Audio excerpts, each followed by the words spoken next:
नमस्कार, आप देख रहे हैं सुदर्शन न्यूज। मैं हूं आपके साथ शिवम दत्त मेहता। तो 25 बड़ी खबरों के साथ अब शुरुआत करते हैं जनमत की, और समय हो गया है आपके पसंदीदा शो का। जी हां, एकमात्र शो जहां हर खबर पर पोल के माध्यम से आप भाग लेते हैं। सोशल मीडिया प्लेटफॉर्म एक्स पर जाकर, जिसे पहले ट्विटर कहते थे, वहां आप वोट करते हैं, नतीजे आप देखते हैं जनमत में।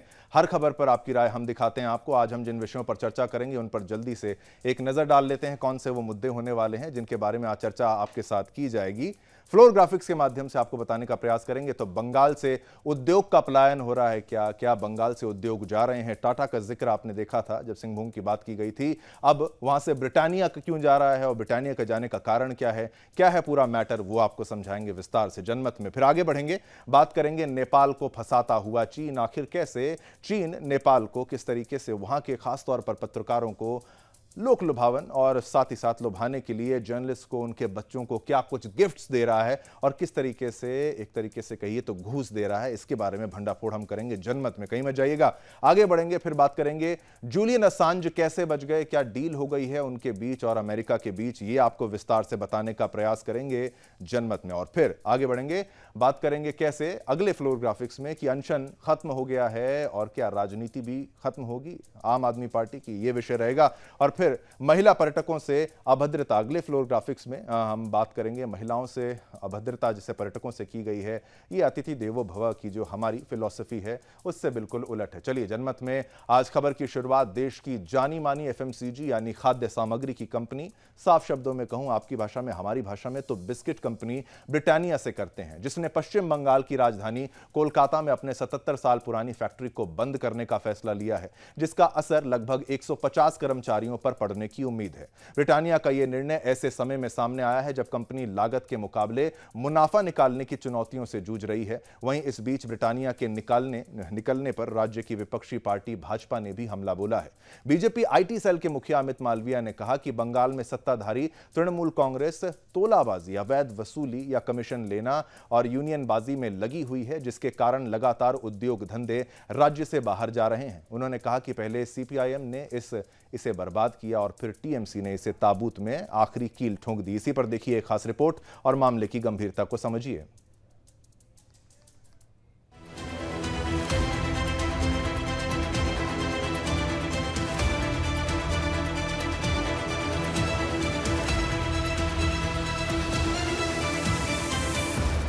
देश में बिस्किट बनाने वाली जानी मानी कंपनी ब्रिटानिया इंडस्ट्रीज लिमिटेड ने पश्चिम बंगाल की राजधानी कोलकाता में अपनी 77 साल पुरानी फैक्ट्री को बंद करने का फैसला लिया है। आपको बता दें कि ब्रिटानिया ने इस फैसले के संबंध में बॉम्बे स्टॉक एक्सचेंज और नेशनल स्टॉक एक्सचेंज को सूचित किया है। ब्रिटानिया ने 20 जून 2024 को स्टॉक एक्सचेंज को दी गई जानकारी में बताया है कि कोलकाता के तारातला फैक्ट्री के स्थायी कर्मचारियों ने कंपनी की ओर से दी गई स्वैच्छिक सेवानिवृत्ति को स्वीकार कर लिया था। तारातला फैक्ट्री मुंबई के बाद ब्रिटानिया की भारत में दूसरी बड़ी सबसे पुरानी फैक्ट्री है। इसकी स्थापना 1947 में हुई थी और ब्रिटानिया ने यह भी बताया कि कंपनी पर इस फैक्ट्री के बंद होने का कोई असर नहीं पड़ने वाला है। हालांकि कंपनी को तो कोई फर्क नहीं पड़ेगा, लेकिन पश्चिम बंगाल के उद्योग पर इसका बड़ा असर देखने को मिल सकता है। ऐसा हम इसलिए कह रहे हैं क्योंकि टीएमसी के गुंडों की गुंडागर्दी चरम पर है। जानकारी ये भी सामने आ रही है कि ब्रिटानिया फैक्ट्री में जाकर वसूली की जाती थी, वहां के कर्मचारियों को परेशान किया जाता है। सोचने वाली बात है कि आखिर क्यों 77 साल पुरानी पार्टी वहां से फैक्ट्री बंद करने को मजबूर है। तारातला फैक्ट्री के बंद होने का असर लगभग 150 कर्मचारियों पर असर पड़ने की उम्मीद है। ब्रिटानिया का यह निर्णय ऐसे समय में सामने आया है जब कंपनी लागत के मुकाबले मुनाफा निकालने की चुनौतियों से जूझ रही है। वहीं इसी बीच ब्रिटानिया के निकलने पर राज्य की विपक्षी पार्टी भाजपा ने भी हमला बोला है। बीजेपी आईटी सेल की मुखिया अमित मालवीय ने कहा कि बंगाल में सत्ताधारी तृणमूल कांग्रेस तोलाबाजी, अवैध वसूली या कमीशन लेना जैसी और यूनियनबाजी में लगी हुई है, जिसके कारण लगातार उद्योग धंधे राज्य से बाहर जा रहे हैं। उन्होंने कहा कि पहले सीपीएम ने इसे बर्बाद किया और फिर टीएमसी ने इसके ताबूत में आखिरी कील ठोक दी है। गौरतलब है कि ममता बनर्जी की टीएमसी सरकार के व्यापार विरोधी रवैये के कारण पश्चिम बंगाल से बाहर निकलने वाली ब्रिटानिया कोई पहली कंपनी नहीं है। इससे पहले भी टाटा मोटर्स ने भी सिंगूर में टाटा नैनो प्लांट को लेकर विवादों के चलते राज्य छोड़ दिया था। वही सवाल अब ये खड़ा होता है कि अगर ऐसे ही एक एक करके बंगाल से बड़ी बड़ी फैक्ट्री और कंपनियां बंद करने का फैसला लेगी तो बंगाल में उद्योग का संकट गहराता जाएगा और देखना ये भी होगा कि वहाँ का प्रशासन कब इन मामलों को लेकर गंभीर होगा और इन वसूलधारियों पर सख्त कार्रवाई की जाएगी। Bureau report, Sudarshan news.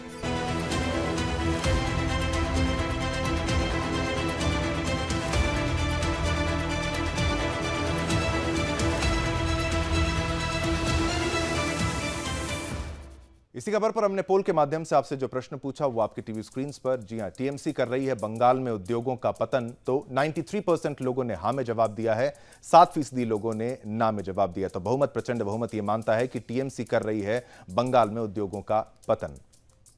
बात राजस्थान की भी करनी है, पर्यटन की भी करनी है और कैसे अभद्रता महिलाओं के साथ की गई है, बहु बेटियों के साथ की गई है, चाहे वो विदेश से क्यों ना हो। एक छोटा सा ब्रेक लेंगे, उसके बाद इसी विषय पर विस्तार से चर्चा करेंगे।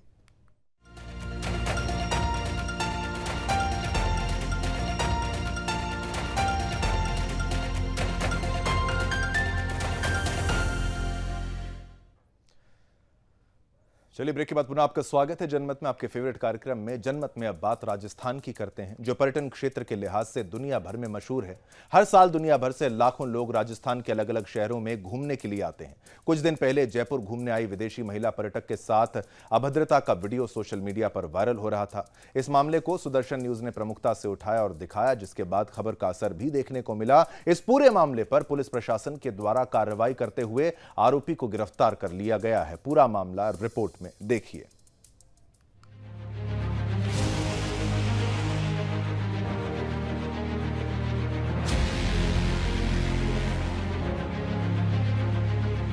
राजस्थान में विदेशी पर्यटकों को अतिथि देवो भव की तरह सम्मान दिया जाता है और दुनिया भर से लाखों लोग राजस्थान के अलग अलग शहरों में घूमने के लिए आते हैं। प्रदेश की राजधानी जयपुर में स्थित आमेर किले में एक युवक ने विदेशी महिला पर्यटकों को अपशब्द बोलते हुए उसका वीडियो बनाया और फिर उस वीडियो को इंस्टाग्राम पर अपलोड कर दिया। हमने इस खबर को प्रमुखता से उठाया और दिखाया और अब इसका असर भी देखने को मिला है। राजस्थान पुलिस ने पूरे मामले पर कार्रवाई करते हुए आरोपी युवक को गिरफ्तार कर लिया है। आपको बता दें कि 2 महीने पुराने वायरल वीडियो में विदेशी महिला पर्यटक के साथ अभद्रता की गई, जिसका वीडियो सोशल मीडिया पर जमकर वायरल हुआ। इस वीडियो से जयपुर शहर के साथ साथ राजस्थान की छवि धूमिल हो रही थी। मामला सामने आने के बाद पुलिस ने कार्रवाई करते हुए इस पूरे मामले के आरोपी को गिरफ्तार कर लिया है। जानकारी के मुताबिक आमेर थाना पुलिस ने कार्रवाई करते हुए आरोपी 18 वर्षीय विनोद मीणा को गिरफ्तार किया है। मीणा जयपुर जिले के जमवारामगढ़ का निवासी है। पुलिस का कहना है कि ये वीडियो 11 अप्रैल का है। पुलिस को इस संबंध में जानकारी मिलने के बाद आरोपी को रविवार को हिरासत में ले लिया गया है। आरोपी छात्र 12वीं कक्षा में पढ़ने वाला है। उसने माफी मांगने के बाद अपने अकाउंट से ये वीडियो डिलीट कर दिया था। Desk report, Sudarshan news.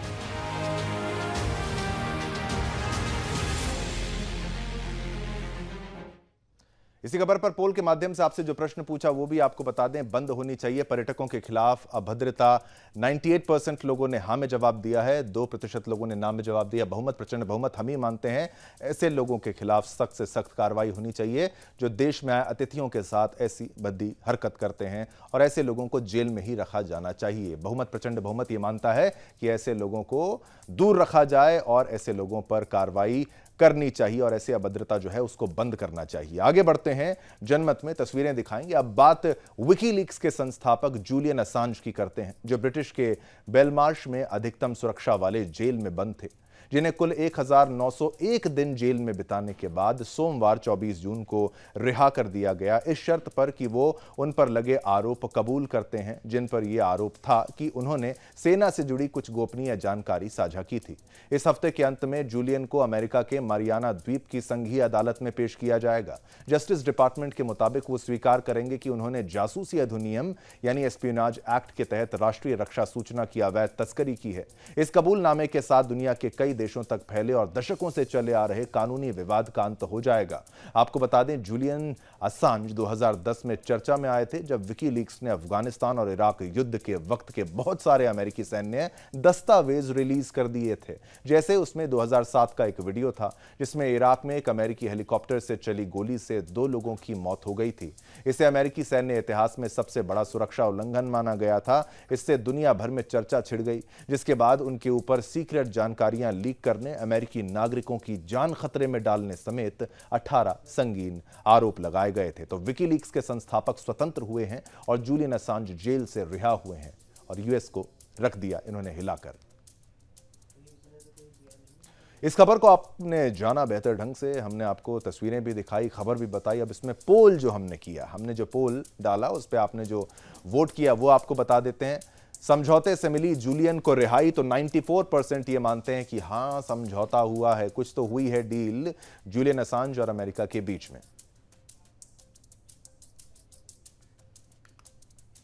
जनमत में आगे बढ़ते हैं। अब बात दिल्ली जल मंत्री आतिशी की करते हैं। दरअसल दिल्ली जल संकट को लेकर मंत्री आतिशी का अनशन 5वें दिन खत्म हो गया है। आपको बता दें, आतिशी की सोमवार मंगलवार 24 से 25 जून की देर रात को तबीयत बिगड़ गई थी, जिसके बाद आम आदमी पार्टी के नेताओं ने उन्हें तड़के करीब 3:38 पर एलएनजेपी अस्पताल में भर्ती कराया। मंगलवार सुबह संजय सिंह ने प्रेस कॉन्फ्रेंस कर बताया कि आतिशी का अनशन अब खत्म हो गया है। उनका ब्लड शुगर लेवल 36 पहुंच गया है। यह मंगलवार देर रात 43 यानी 43 से रिकॉर्ड किया गया था। एलएनजेपी अस्पताल के medical director doctor Suresh Kumar ने बताया कि आतिशी आईसीयू में हैं, वे फिलहाल ठीक हैं। मंगलवार रात को ही उन्हें भर्ती होने की सलाह दी गई थी, लेकिन उन्होंने ये सलाह नहीं मानी थी। बताते चलें कि आतिशी दिल्ली जल संकट को लेकर 21 जून से जंगपुरा के भोगल में अनशन पर बैठी थी। उनकी हरियाणा से 100 एमजीडी पानी भेजे जाने की मांग है। हरियाणा से संधि के तहत 613 एमजीडी पानी भेजना होता है। आतिशी ने दावा किया था कि हरियाणा सरकार केवल 513 एमजीडी पानी ही भेज रहा है।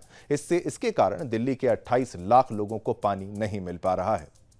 तो ये अनशन उनके द्वारा खत्म किया गया, लेकिन क्या अब राजनीति खत्म होगी? क्योंकि आप खत्म करेगी पानी पर राजनीति, ये हमारा प्रश्न है, ये आपसे हमारा प्रश्न है। तो पोल के माध्यम से हमने आपसे जो प्रश्न दिया उसका उत्तर भी आपको बता देते हैं। उत्तर आप देख लीजिए। उत्तर ये है कि भाई आप 63% लोगों ने यहां पर हां में जवाब दिया है, 37% लोगों ने यहां पर ना में जवाब दिया है। तो बहुमत ये कहता है कि आप खत्म करेगी पानी पर राजनीति। 37% लोग इस बात को नहीं मानते कि राजनीति खत्म होगी, राजनीति वो कहते हैं जारी रहेगी। बहुमत इस बात को मानता है कि खत्म होगी। जनमत का एक और विषय जो कि बहुत महत्वपूर्ण है वो है असदुद्दीन ओवैसी से जुड़ा हुआ। जनमत में अब बात भाग्यनगर से सांसद ओवैसी की करते हैं, जिसने आज बतौर सांसद शपथ ली। शपथ ग्रहण के बाद ओवैसी ने जय भीम, जय मीम, जय तेलंगाना और जय फिलिस्तीन का नारा लगाया। ओवैसी ने शपथ उर्दू में ली। आपको बता दें, एआईएमआईएम अध्यक्ष असदुद्दीन ओवैसी ने तेलंगाना के भाग्यनगर लोकसभा सीट पर बीजेपी प्रत्याशी माधवी लता को हराया है। संसद के बाहर ओवैसी ने अपने नारों पर मीडिया को प्रतिक्रिया दी। उसने कहा कि हमने जय भीम, जय मीम, जय तेलंगाना और जय फिलिस्तीन बोला है। ओवैसी ने कहा कि ये कैसे संविधान के खिलाफ है? पहले भी लोगों ने क्या क्या नहीं बोला है। इसी पर केंद्रीय मंत्री जी किशन रेड्डी ने अपनी क्या प्रतिक्रिया दी, आइए आपको वो सुनाते हैं। आज मजलिस पार्टी के संसद पार्लियामेंट में वोट लेते वक्त जो जय पालस्तीन का स्लोगन दिया गया, ये बिल्कुल गलत है। ये पार्लियामेंट के रूल्स के मुताबिक ये जो स्लोगन दिया गया ये बिल्कुल ये नाम्स के खिलाफ है। और भारत में रहकर भारत के संविधान में भारत माता को जय नहीं बोलते, मगर पालस्तीना को जय बोलना, ये आम जनता से मैं अनुरोध करता हूँ।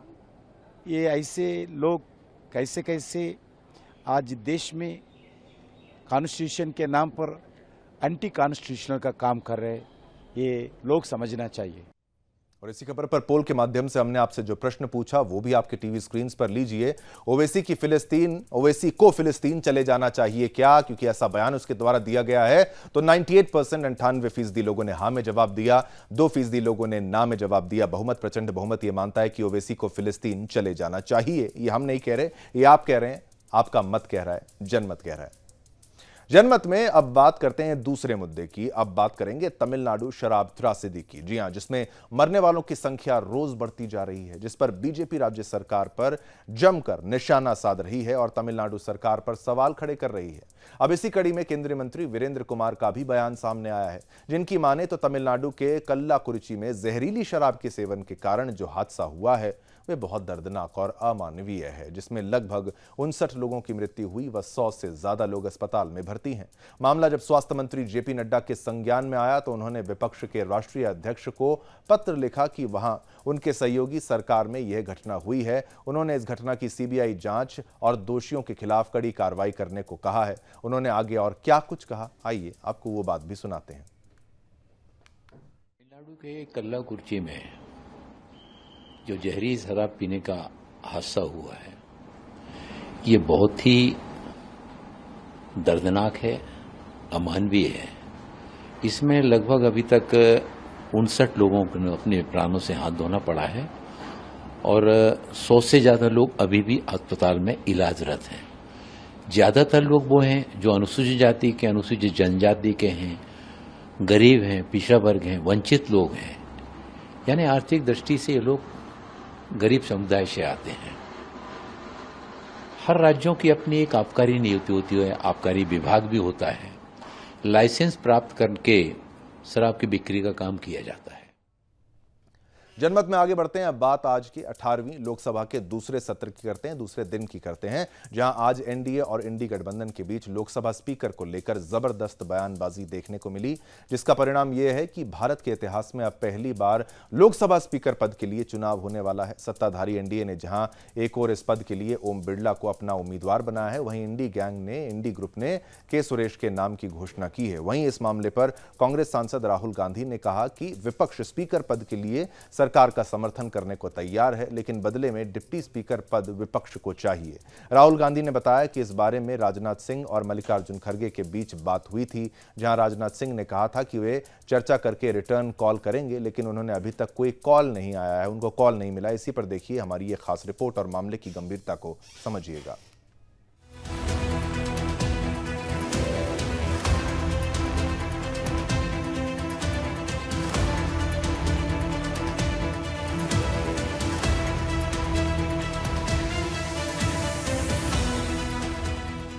18वीं लोकसभा के पहले सत्र का शुभारंभ हो चुका है। प्रधानमंत्री नरेंद्र मोदी अपने मंत्रिमंडल के साथ सांसद के सदस्य के रूप में शपथ ले चुके हैं, लेकिन आज सत्र के दूसरे दिन एनडीए और इंडी गठबंधन के बीच लोकसभा स्पीकर को लेकर ठन गई, जिसका परिणाम यह है कि भारत के इतिहास में अब पहली बार लोकसभा स्पीकर पद के लिए चुनाव होने वाले हैं। सत्ताधारी एनडीए ने जहां एक और इस पद के लिए ओम बिरला को अपना उम्मीदवार बनाया है, वहीं इंडी कुनबा ने के सुरेश को अपना उम्मीदवार घोषित किया है। ओम बिरला 3 बार से विधायक हैं और 3 बार के सांसद भी हैं। वहीं इंडी गठबंधन के सुरेश 8 बार के सांसद हैं। संसदीय परंपरा रही है कि लोकसभा स्पीकर सत्ता पक्ष की ओर से होता है और डिप्टी स्पीकर पद विपक्ष को मिलता है। वहीं इस बार बीजेपी ने स्पीकर पद के लिए विपक्ष का समर्थन तो मांगा, लेकिन डिप्टी स्पीकर पद का वादा नहीं किया, जिस पर कांग्रेस सांसद राहुल गांधी ने कहा कि विपक्ष स्पीकर पद के लिए सरकार का समर्थन करने को तैयार है, लेकिन बदले में डिप्टी स्पीकर का पद विपक्ष को चाहिए। राहुल गांधी ने बताया कि इस बारे में राजनाथ सिंह और मल्लिकार्जुन खड़गे के बीच बातचीत भी हुई, जहां राजनाथ सिंह ने कहा कि वो चर्चा करके रिटर्न कॉल करेंगे, लेकिन उन्हें अभी तक कोई कॉल नहीं आया। राहुल जिसे अब अपना अपमान बता रहे हैं। वहीं दूसरी ओर इस मामले पर सत्ताधारी टीम भी विपक्ष को घेरने में लगी हुई है, जिसके कारण बदलते मौसम के बीच राजनीतिक पारा एक बार फिर से चरम पर पहुंच चुका है। ऐसे में सबकी नजर लोकसभा स्पीकर के चुनाव पर है, जहां जीत तो एनडीए प्रत्याशी की तय है, लेकिन परंपरा की टूट के बाद। Bureau report, Sudarshan news.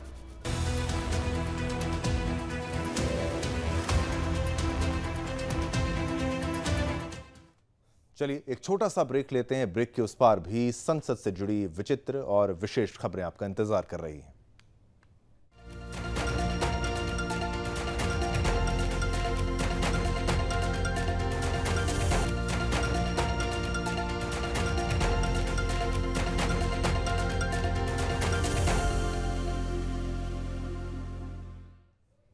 चलिए ब्रेक के बाद जनमत में आपका पुनः स्वागत है, लेकिन एक बहुत बड़ी खबर के बारे में आपको बताने जा रहे हैं। लोकसभा से जुड़ी हुई, इंडी गठबंधन से जुड़ी, राहुल गांधी से जुड़ी हुई। लोकसभा में राहुल गांधी विपक्ष के नेता होंगे, लीडर ऑफ ऑपोजिशन। लोकसभा में राहुल गांधी विपक्ष के नेता होंगे। जो आशंका जताई जा रही थी अब वही हुआ है। लोकसभा में राहुल गांधी विपक्ष के नेता के तौर पर होने वाले हैं, यह खबर आई है। सबसे बड़ी खबर आपको बता दें आज की, ये लोकसभा में अब लीडर ऑफ ऑपोजिशन के रोल में राहुल गांधी यहां पर नजर आने वाले हैं। तो जो अनुमान लगाया जा रहा था, जो कयास लगाए जा रहे थे, उसी पर अब मोहर लग चुकी है। अब कहा जा चुका है कि Rahul Gandhi leader of opposition होने वाले हैं और ये बात सामने आ चुकी है। ये घोषणा कर दी गई है, ये सामने आ चुका है कि अब राहुल गांधी को लीडर ऑफ ऑपोजिशन बना दिया जाएगा। केसी वेणुगोपाल ने इसकी घोषणा कर दी है। केसी वेणुगोपाल ने इस बात की घोषणा कर दी है कि Rahul Gandhi leader of opposition होंगे लोकसभा में। और अब आने वाला सत्र जो है और हंगामेदार और रोचक भी हो सकता है, क्योंकि राहुल गांधी जिस तरीके से नरेंद्र मोदी को, प्रधानमंत्री को चुनौती देते थे, अब ये खबर सामने आई है। वेणुगोपाल ने प्रोटेम स्पीकर को लिखी चिट्ठी, लोकसभा में राहुल गांधी विपक्ष के नेता होंगे, लीडर ऑफ ऑपोजिशन होंगे। अब इंडी गठबंधन के नेता के तौर पर भी इनको समझिए। और क्योंकि कांग्रेस के पास इस वक्त वो आंकड़ा था कि 50% जो उनका, जो 10% का आंकड़ा जो होता है, वो पार ये कर चुके थे। 99 सीटों के साथ ये वहां पर थे और अब इनको लीडर ऑफ ऑपोजिशन की पोस्ट जो है तौर पर, कानूनी तौर पर मिल जाएगी। और अब ये खबर है कि राहुल गांधी विपक्ष के नेता होंगे। चलिए आगे बढ़ते हैं। जनमत में अब हम बात करेंगे संसद में चल रहे शपथ ग्रहण विधि की, जहां चुनाव में जीत कर आए सभी सदस्यों को शपथ दिलवाई जा रही है। शपथ के बाद ही जीते हुए प्रत्याशी सांसद बनेंगे और उन्हें संसद सदस्य के रूप में मान्यता दी जाएगी। उसके बाद ही वो संसद की कार्रवाई में हिस्सा ले पाएंगे।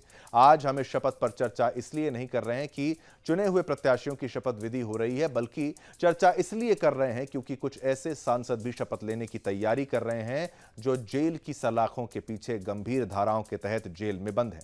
ये सांसद हैं खजूर शाही पंजाब से जीत कर आए अमृतपाल सिंह, जो असम के डिब्रूगढ़ जेल में बंद हैं। इन पर यूपीए के तहत देशद्रोह सहित अन्य गंभीर मामलों में मुकदमा चल रहा है। दूसरे सांसद हैं कश्मीर के बारामूला से उमर अब्दुल्ला को पराजित करने वाला इंजीनियर राशिद, जो दिल्ली के तिहाड़ जेल में बंद है। राशिद पर टेरर फंडिंग के गंभीर आरोप हैं। तो आखिर क्या है ऐसे लोगों के शपथ लेने के पीछे संवैधानिक पहलू और कैसे लेंगे ये शपथ, आइए ग्राफिक्स के माध्यम से आपको समझाते हैं।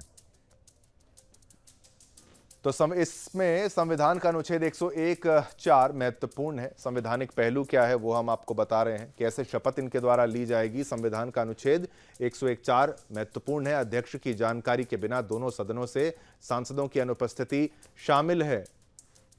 तो ये अनुपस्थिति उनकी शामिल है और साथ ही साथ शपथ के बाद सदन से उनकी अनुपस्थिति के बारे में अध्यक्ष को सूचित किया जाएगा। तो जेल में है लेकिन जीते हुए हैं ये। स्पीकर सदस्यों की अनुपस्थिति पर सदन समिति को सदन में भाग लेने में उनकी असमर्थता के बारे में सूचित करेंगे, स्पीकर करेंगे सदन में। और इस दौरान अगर जेल की सजा हुई तो खो देंगे सदस्य। देखिए यह भी काफी महत्वपूर्ण है संवैधानिक पहलू। सदन की कार्रवाई में हिस्सा लेने की अनुमति जरूरी होगी, अगर अनुमति होगी तो ही हिस्सा ले पाएंगे। और कार्यवाही में शामिल होने की अनुमति पर संसदीय समिति सिफारिश करती है। तो ग्राफिक्स के माध्यम से आपको बता रहे हैं कि इस सिफारिश को आगे अध्यक्ष द्वारा सदन में मतदान के लिए रखा जाएगा। साथ ही साथ यदि इंजीनियर राशिद या अमृतपाल सिंह को दोषी ठहराया जाता है तो फिर आगे क्या होगा वो भी देख लीजिए। 2 साल की भी जेल होती है तो वे लोकसभा में अपनी सीटें खो देंगे। तो देखिए अगर आपको कोई जेल होती है, कुछ होता है, तो आप सदस्य नहीं रह सकते। सुप्रीम कोर्ट 2013 के एक फैसले के मुताबिक ऐसे सांसद और विधायक अयोग्य हो जाएंगे, इनएलिजिबल हो जाएंगे। लोकसभा के लिए वो सांसद नहीं रह पाएंगे। इस फैसले ने जनप्रतिनिधित्व अधिनियम की धारा 8(4) को रद्द कर दिया है और जो पहले दोषी सांसदों और विधायकों को अपनी सजा के खिलाफ, जी हां, जो पहले दोषी सांसदों को अपनी सजा के खिलाफ अपील करने के लिए 3 महीने का समय देता था, वो रद्द कर दिया गया है। अब देखिए शपथ लेने के लिए करना होगा ये काम। चुनाव जीतने के बाद शपथ लेना संवैधानिक अधिकार है उनका। जेल अधिकारी जेल मैनुअल के हिसाब से काम करेंगे, ये बात भी आप समझ लीजिए। शपथ ग्रहण के लिए उम्मीदवार को जेल अधिकारियों को सूचित करना होगा। ये भी है। और शपथ लेने के बाद उन्हें फिर से जेल वापस लौटना होगा, तो जेल तो जाना पड़ेगा, ये है। शपथ अगर ले भी लेंगे, जेल वापस लौटना पड़ेगा। लेकिन ये 2 साल का अगर जेल होती है, कोई सजा होती है, तो उसमें इनकी जो सदस्यता है, सांसदी जो है, वो जा सकती है। तो देखिए, आगे बढ़ते हैं, अगली खबर का रुख करते हैं। बात करते हैं हमारी पड़ोसी देश नेपाल की। और पड़ोसी देश भी क्या, मित्र देश के रूप में इसको हमेशा से समझा गया है, पौराणिक कालों से, शुरुआत से ही। अखंड भारत की अगर आप तस्वीर देखते हैं तो नेपाल को आप उसमें अलग नहीं कर सकते। जनमत में अब बात चीन की भी करेंगे। जी हां, नेपाल और चीन दोनों की। चीन की अपने पड़ोसी देशों में राजनीतिक हस्तक्षेप और कर्ज का जाल फैलाकर आर्थिक हस्तक्षेप की कोशिशें दुनिया से छुपी नहीं है। चीन ने नेपाल में अपना प्रभाव बढ़ाने के लिए हाल में खास तौर से कोशिशें की हैं। चीन का प्रभाव अब बढ़कर मीडिया तक पहुंच गया है। नेपाली मीडिया को कंट्रोल में रखने के लिए चीन कई तरह की रणनीतियों पर काम कर रहा है, विशेष रूप से नेपाली मीडिया को लालच देकर। चीन शैक्षिक प्रोत्साहन, प्रत्यक्ष निवेश और अन्य तरीकों के माध्यम से नेपाल में मीडिया को नया आकार दे रहा है। इसका उद्देश्य नेपाली मीडिया को इस तरह से नया आकार देना है जिससे क्षेत्र में चीन के रणनीतिक हितों की पूर्ति हो सके। चीन देश में काम करने वाले पत्रकारों को प्रभावित करने के लिए कई रणनीतियों का इस्तेमाल कर रहा है। सबसे पहले और सबसे महत्वपूर्ण बात यह है कि चीन नेपाली पत्रकारों की चीन यात्रा को स्पॉन्सर कर रहा है। जो नेपाली पत्रकार हैं, चीन आए, इसके लिए स्पॉन्सरशिप है। एक रिपोर्ट के अनुसार सभी खर्चों के साथ ये यात्राएं 2023 तक अनुमानित 9,000 पत्रकारों द्वारा की गई हैं। इन यात्राओं को इस तरह से डिजाइन किया गया है कि वे शैक्षिक यात्राओं की तरह दिखती हैं, लेकिन वास्तव में ये चीन अपने मकसद को पूरा करने के लिए करता है। जब पत्रकार वापस लौटते हैं तो ये पत्रकार अक्सर चीन समर्थक बयान देते हैं। वे लोकतंत्र और अभिव्यक्ति की स्वतंत्रता जैसे मुद्दों को कमतर आंकने का प्रयास करते हैं। यात्राओं के अलावा चीन पत्रकारों के परिवारों की शिक्षा का भी जो जिम्मा है वो उठाता है, उसकी जिम्मेदारी लेता है। वे इन पत्रकारों के बच्चों के लिए शीर्ष चीनी विश्वविद्यालय में छात्रवृत्ति और कम पैसे पर शैक्षिक अवसर उपलब्ध कराता है। और इस पर भी हमने खबर के बाद आपको पोल दिया था सोशल मीडिया प्लेटफॉर्म एक्स पर। और वो पोल क्या था? चीन कर रहा है नेपाली मीडिया को प्रभावित। 97% लोगों ने हाँ में जवाब दिया है। 3% लोगों ने ना में। बहुमत, प्रचंड बहुमत ये मानता है कि चीन कर रहा है नेपाली मीडिया को प्रभावित। चलिए, लगातार हम आपको खबर तो बताते ही हैं, और खबरों के बाद हमारे जो प्रोग्राम है जनमत है, इस कार्यक्रम में एक भाग अब आता है हर रोज। इसका नाम है सुविचार। जी हाँ, चलिए आज हम एक नए मुद्दे की बात करेंगे। हर रोज की तरह आपको एक कहानी सुनाएंगे, एक नई सीख देने का प्रयास करेंगे। कहानी आपको फिर से सुनाता हूं, जरा ध्यान से सुनिएगा, गौर से सुनिएगा। एक प्रोफेसर क्लास ले रहा था, यानी एक शिक्षक क्लास ले रहा था। क्लास के सभी छात्र बड़ी ही रुचि से, यानी बड़े ही इंटरेस्ट से उनके लेक्चर को सुन रहे थे। उनके पूछे गए सवालों के जवाब भी दे रहे थे। लेकिन उन छात्रों के बीच कक्षा में एक छात्र ऐसा भी था जो चुपचाप और गुमसुम बैठा हुआ था। प्रोफेसर ने पहले ही दिन उस छात्र को नोटिस कर लिया, लेकिन कुछ नहीं बोला। लेकिन जब 4-5 दिन तक ऐसा ही चला तो उस टीचर ने उस छात्र को क्लास के बाद अपने कैबिन में बुलाया, अपने जो ऑफिस में बुलाया और पूछा, तुम हर समय उदास रहते हो, क्लास में अकेले और चुपचाप बैठे रहते हो, लेक्चर पर भी ध्यान नहीं देते, क्या बात है, कुछ परेशानी है क्या? तो जो छात्र है वो कहता है सर वो, और हिचकिचाते हुए बोलता है, मेरे अतीत में कुछ ऐसा हुआ है, यानी मेरे पास्ट में, बीते दिनों में कुछ ऐसा हुआ है जिसकी वजह से मैं परेशान रहता हूं, समझ नहीं आता क्या करूं। प्रोफेसर भले व्यक्ति थे, अच्छे इंसान थे। उन्होंने उस छात्र को कहा कि शाम को आप मेरे घर पे आओ। तो शाम को उस छात्र को घर पर बुलाया। शाम को जब छात्र प्रोफेसर के घर पहुंचा तो प्रोफेसर ने उसे अंदर बुलाकर बैठाया आराम से, और फिर स्वयं प्रोफेसर जो है, टीचर जो है, वो किचन में चला गया और उस लड़के के लिए, उस छात्र के लिए उसने एक शिकंजी यानी नींबू पानी बनाया। नींबू पानी वो बनाने लगा। उस जो प्रोफेसर है, जो टीचर है, उसने जानबूझकर उस शिकंजी में, उस नींबू पानी में ज्यादा नमक डाल दिया, अधिक से अधिक नमक डाला। फिर किचन से बाहर आकर शिकंजी यानी उस नींबू पानी का ग्लास उस छात्र को देकर कहा, ये लो, ये शिकंजी पियो, ये नींबू पानी पियो। छात्र ने ग्लास हाथ में लेकर जैसे ही एक घूंट लिया, जैसे ही उसने एक सिप मारा, एक घूंट वहां पर नींबू पानी पिया, अधिक नमक के स्वाद के कारण उसका मुंह अजीब सा बन गया। ये देख प्रोफेसर ने पूछा, क्या हुआ, नींबू पानी पसंद नहीं आया क्या? तो छात्र बोलता है, नहीं सर, ऐसी बात नहीं है, बस नींबू पानी में नमक थोड़ा ज्यादा है। तो छात्र के इसके बोलने के बाद तो टीचर ने बोला, अरे अब तो ये बेकार हो गया है, लाओ ग्लास मुझे दे दो, मैं इसे फेंक देता हूं। प्रोफेसर ने छात्र से ग्लास लेने के लिए अपना हाथ बढ़ाया, लेकिन छात्र ने मना करते हुए कहा, नहीं सर, बस नमक ही तो ज्यादा है, थोड़ी चीनी और मिलाएंगे तो स्वाद ठीक हो जाएगा। ये बात सुन प्रोफेसर गंभीर हो गए और बोले, सही कहा तुमने, अब इसे समझ भी जाओ। ये शिकंजी यानी ये नींबू पानी तुम्हारी जिंदगी की तरह है। इसमें घुला हुआ अधिक नमक तुम्हारे अतीत के बुरे अनुभव हैं। जैसे नमक को नींबू पानी से बाहर नहीं निकाल सकते, वैसे ही उन बुरे अनुभवों को भी जीवन से अलग नहीं कर सकते। वे बुरे अनुभव भी जीवन का हिस्सा ही हैं, लेकिन जिस तरह हम चीनी घोलकर शिकंजी यानी नींबू पानी का स्वाद बदल सकते हैं, वैसे ही बुरे अनुभवों को भूलने के लिए जीवन में मिठास तो घोलनी ही पड़ेगी ना। इसीलिए मैं कहता हूं कि तुम अब अपने जीवन में मिठास घोलो। प्रोफेसर की बात छात्र समझ गया और उसने निश्चय किया कि अब वह बीती बातों से परेशान नहीं होगा। क्या सीख मिली हमें इस कहानी से?